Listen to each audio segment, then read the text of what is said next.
آپ کی ویڈیوز دیکھ کر کچھ لوگ بزرگوں کو برا بھلا کہتے ہیں، ان کے بارے میں آپ کا کیا میسج ہے؟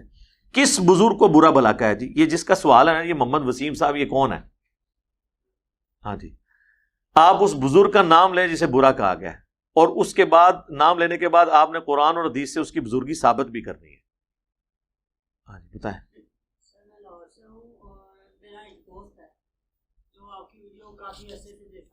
یہ تو باتیں فالتو ہوگی، میں نے یہ سوال ہی نہیں پوچھا، میں نے یہ پوچھا یہ بزرگ کون ہے جس کو وہ برا کہتا ہے، وہ بزرگ کون ہے؟ علی اجویری صاحب کو بزرگ قرآن میں کہیں لکھا ہوا ہے، حدیث میں لکھا ہوا ہے؟ تو مجھے آپ بتا دیں۔ لوگ بزرگ کہتے ہیں نا، تو گرو نانک بھی بزرگ ہیں۔ دیکھیں اس بات کو آپ مذاق کے طور پہ نہ لیں، یہ علمی ڈسکشن ہے۔ کسی شخص کا بزرگ ہونا لوگوں کی نظروں میں ہے نا۔ اگر کوئی کہتا ہے کہ پرانا ہو گیا تو بزرگ ہے، تو اشرف تھانوی بزرگ نہیں ہے؟ تو بریلوی تو کہتے ہیں اشرف تھانوی کافر ہے، اعلیٰ حضرت کا فتویٰ ہے اسام الارمین میں۔ تو خود بزرگوں کو کافر تو بریلوی خود کہتے ہیں، لیکن اپنوں کو نہیں، دوسروں کو۔ تو جب آپ کے بزرگوں کو برا کہتا ہے تو آپ برا نہ مانا کریں۔ اس وقت ہی آپ کو خیال آتا کہ بزرگ سانجے ہوتے ہیں، جیسے کہتے ہیں ماما سانجیاں ہوندیاں نے، بزرگ سانجے ہوتے ہیں۔ تو بات یہ کہ بزرگ ہے ہی نہیں ہے قرآن و سنت کی روشنی میں۔ ہاں اب آپ یہ مجھے کہہ سکتے ہیں کہ جی آپ کس طرح کہہ رہے ہیں بزرگ نہیں ہے؟ ہو سکتا ہے ہوں، ہم کہتے ہیں جو ہو سکتا ہے ہوں اور ہو سکتا ہے نہ ہو، تو یہی چیز کافی ہے کہ ان کی بنیاد کے اوپر کسی کے ساتھ لڑا ہی نہیں جا سکتا۔ جو بزرگ ڈیفینیٹلی ہیں وہ صحابہ اور اہل بیت ہیں، یا وہ بزرگ جن کی کتابیں ہیں۔ سر جن کی تعلیمات تھیں نا، آج وہ بزرگ دیکھیں ہمارے ٹیبل پہ ہیں، کتنی احترام سے ان کو رکھا ہوا ہے۔ ہم سے زیادہ کون بزرگوں کا احترام کرتا ہے؟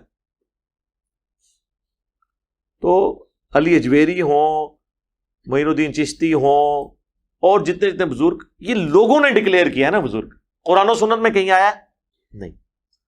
پھر آپ کہیں گے انہوں نے کلمہ پڑھایا، ہم کہتے ہیں اگر کلمہ پڑھانا دلیل ہے تو ڈاکٹر ذاکر نائک نے ہزاروں ہندوؤں کو کلمہ پڑھایا ہے، تو بریلوی دیوبندی ڈاکٹر ذاکر نائک کو ولی اللہ کیوں نہیں مان رہے؟ ہاں تواڈے بابے دی کوئی ویڈیو نہیں کلمہ پڑھانے دی، ذاکر نائک دی ایسی ویڈیو نے کہ وہ مودی خبیث نے ان کو وہاں سے ملک بدر کر دیا اس وجہ سے کہ اتنے ہندو مسلمان ہو رہے تھے۔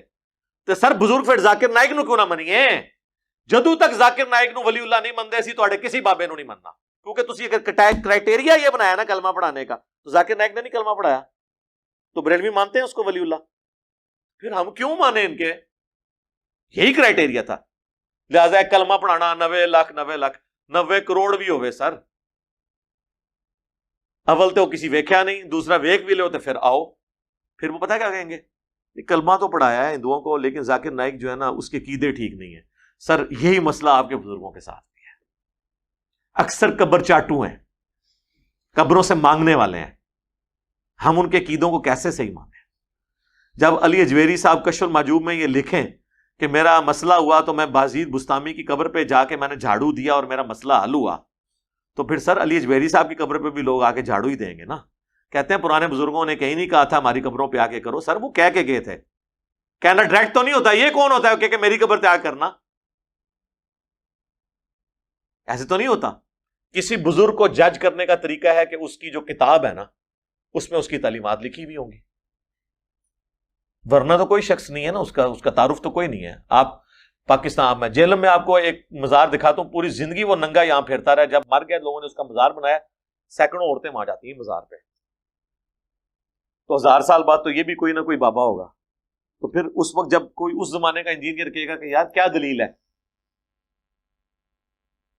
دلیل پیش کرو، تو آپ پھر بتائیں گے جی ان کی یہ کتاب ہے، اگر کوئی کتاب ہوئی، ویسے نانگیاں دی کتابیں نہیں ہوں گی، اور جن کی کتابیں ہیں نا ان کتابوں میں وہ الفول چیزیں لکھی ہوئی ہیں کہ اس کے بعد تو حسن زن قائم ہی نہیں رہتا۔ پھر کہتے ہیں نہیں کتابیں تھیں ان کی لیکن نہ وہ تبدیل ہو گئی۔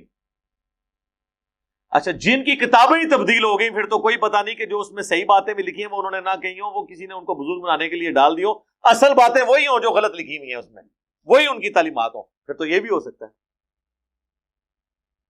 ہاں جن کی اتھینٹسٹی کر دی قرآن نے، جس طرح عیسیٰ ابن مریم کو اللہ تعالیٰ نے کہہ دیا وجیہن فی الدنیا والآخرہ، اب پوری انسانیت بھی اکٹھی ہو کے کہنا کہ حضرت عیسیٰ ابن مریم کی تعلیمات غلط تھیں یا وہ خود غلط ہے، ہم نہیں مانیں گے، کیونکہ ان کے پیچھے قرآن اور سنت کھڑے ہوئے، ان کو ویریفائی کر دیا۔ اب انبیاء کے، صحابہ، تابعین کے بعد قیامت تک آنے والے جو لوگ ہیں نا، بعد کے لوگ، ان کے بارے میں کوئی کیسے ڈیفائن کر سکتا ہے کہ بزرگ ہیں یا نہیں؟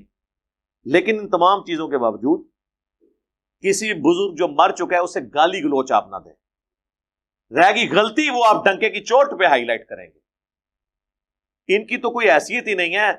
امام مسلم نے صحیح مسلم کے مقدمے میں لکھا ہے، میں نے اس پہ پوری ویڈیو بھی ریکارڈ کروائی تھی، کہ 100 کے قریب تابعین اہل مدینہ میں ایسے تھے جن کے نیک ہونے پہ تو اتفاق تھا، لیکن اس پہ بھی اتفاق تھا کہ ان سے حدیث کوئی نہیں لی جائے گی، حدیث کے معاملے میں ان سے غلط چیزیں نکل جاتی ہیں۔ اور امام مسلم نے کہا ہے کہ میں نے حدیث کے معاملے میں تو سب سے زیادہ نیک لوگوں کو جھوٹ بولتے ہوئے دیکھا ہے، نیک لوگوں کو۔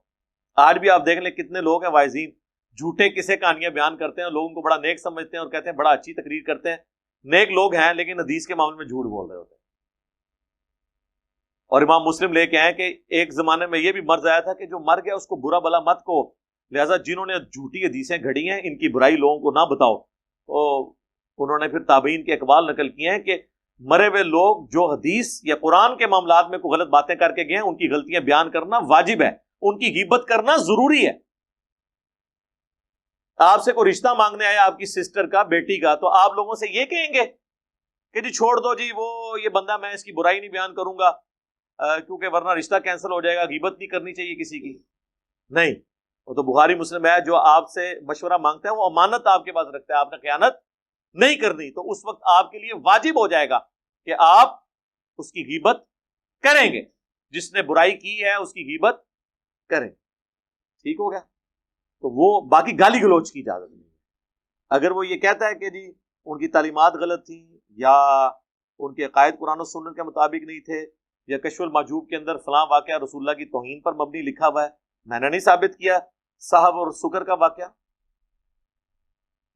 پاکستان لیول کے ایک بریلوی مفتی ہیں، انہوں نے تو مجھے یہاں تک کہہ دیا، میں ان کا نام نہیں لیتا، انہوں نے کہا کہ جی اللہ معافی دے، علی اجویری صاحب جانے اور اللہ کا معاملہ ہے، میں تو کبھی بھی اس واقعے کو آن نہیں کرتا کہ وہ زید ابن حارثہ کی بیوی کے ساتھ جو نبی الاسلام کے بارے میں سکینڈل کشف المحجوب میں لکھ دیا، نعوذ باللہ، لیکن پبلک میں آگے وہ بیان کریں تو ان کی پبلک ہی ان کے ٹکڑے ٹکڑے کرتے ہیں۔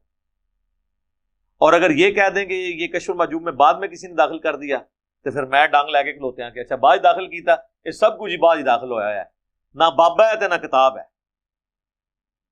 ہاں، if there is no کشف al Mahjub there is no Ali اجویری، if there is no Al Muhannad Al Mufannad there is no دیوبندیت، if there is no Assam الارمین there is no بریلویت، کیونکہ انہی کتابوں پہ کھڑے ہوئے نا۔ اچھا، یہ ساری باتیں کرنا ضروری ہیں۔ اب لوگ کہتے ہیں کہ جی اب اتنا ہارڈ سٹانس لینے کی کیا ضرورت ہے؟ سر یہ ہارڈ سٹانس لیا تے تائیں دنیا تبدیلی آئی ہے۔ قرآن دی اس تے 1400 سال تو موجود سی، ٹگے دے ٹگے ہی مر گئے، ساڈے ماں پیو بھی، انہوں دے ماں پیو بھی، انہوں دے ماں پیو بھی۔ یہ میں نے ایک محاورتاً بات کر رہا ہوں، یعنی ہمارے باپ اجداد تو اس طرح ہی مر گئے، کتابیں تو موجود تھیں، میں نے کوئی آ کے ایسی آیت تو نہیں قرآن سے نکال کے آپ کو بتائی جو پہلے قرآن میں نہیں تھی، نہ کوئی اس کا ایسا ترجمہ بیان کیا ہے جو علماء نے آلریڈی نہیں کیا ہوا تھا، لیکن صرف آپ کا دماغ کھولا کہ یار سوچو، خدا کے لیے جانور نہ بنو، انسان بنو، دیکھو یار اللہ کے بندو، سیریس لو اس ایشو کو۔ علی بھائی بریلویوں کی کتاب حشر بہشت میں چشتی رسول اللہ نعوذ باللہ لکھا ہے، میں نے ایک بریلوی کو کہا تو اس نے کہا کہ مجھے ریفرنس چاہیے، میں نے بازار سے بک رہی لیکن اس میں پورا چھان بین کی لیکن چشتی رسول اللہ نہیں ملا، وہ اب نکال دیا نا جس میں میری ویڈیو ریکارڈ ہوئی ہے نا، بریلویوں کو مبارک۔ باقی یہ ہے کہ ہم نے وہ پرانی سنبھال کے رکھی ہوئی ہے سر۔ ہاں، یہ کس کا سوال ہے؟ چشتی رسول اللہ والا ان کو نہیں ملا والا،